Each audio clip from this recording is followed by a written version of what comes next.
papaano kung merong ibang nagugustuhan na ang jowa mo? Yan ang ating love question of the day. Ano nga ba magandang gawin dyan? Sabi ni Larida Rain, syempre masakit, Kuya Poy, pero kailangan talagang tanggapin kasi kung hindi na siya masaya sa'yo at meron na nagpapasaya sa kanya na iba, kailangan mo na lang i-let go. Kasi kung saan siya masaya, dun siya, di ba? Anin mo pa yung relasyon nyo, kundi naman... Ay, okay.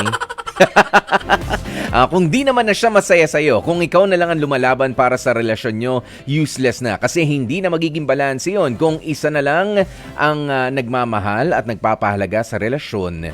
Ayan, sa isang relasyon kasi dapat balanse para makausad ang relasyon ninyo at tumagal kayo anuman ang hamon ng panahon sa inyo. Ayan, si Rain Larida, thank you so very much. Si Rosalina Dalangin, sabi niya okay lang kung saan siya masaya, susuportahan ko na lamang siya. Si Janice Dagami, ikaw nga ika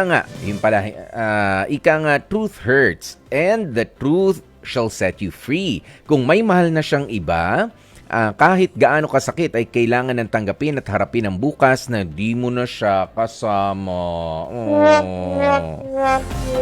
Wawa.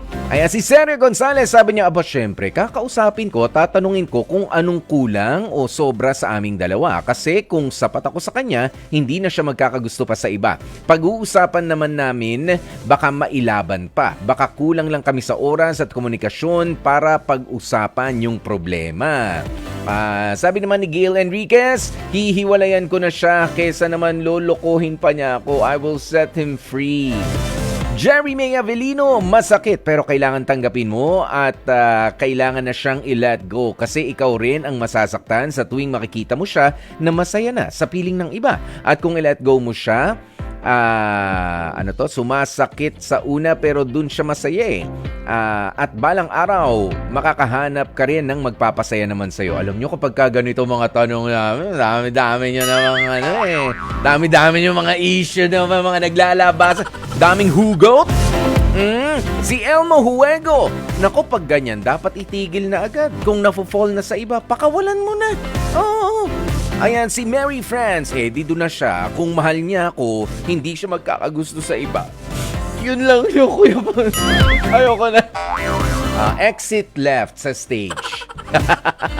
Sunshine Tolentino, good day sa'yo, Kuya Poy. For me, if the person I love fell for another, I will let him go kasi if he really loves me, kahit pa gaano kahirap ang sitwasyon namin, he will not fall for others. Kaya mahirap magmahal na napilitan ka na lang Pero may iba na, may iba na palang laman ng puso mo. Unfair yon sa mga taong nagmamahal.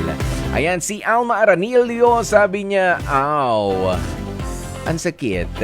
Ayan, awit. Crush mo pa nga lang pero it hurts na. Pagka sa jowa mo, dapat maging ala detective Conan ka para alamin kung sino nga ba ang new prospect niya para makilala mo ang karibal mo at makagawa pa ng paraan at maiwasan na magiging problema. Sabi nga prevention is better than cure. Paano nga ba kapag may iba na nagugustuhan ang jowa mo? Well, unang-una, kapag ka naman yan ay dahil lamang sa kapapanood niya ng mga K-drama at ang crush niya ay celebrity na hindi niya naman makikilala, carry lang yan. Hindi, pero seriously, kung umamin sa'yo, kinausap ka, may iba na nagugustuhan ng jowa mo, parang dito sa mga nabasa ko, parang ang dami sa inyo na may iba na siya nagugustuhan, di doon na siya. Parang isinusuko nyo na agad, iwinawagayway nyo na agad yung white flag natin dyan. Pero alam nyo, minsan yung pag-amin ng mga jowa natin ganito, ay gusto lamang nila ng reassurance kung sila ba ay ipaglalaban ninyo. O gagawa ba kayo ng paraan? Because sometimes yung mga ganito is not a call for goodbye.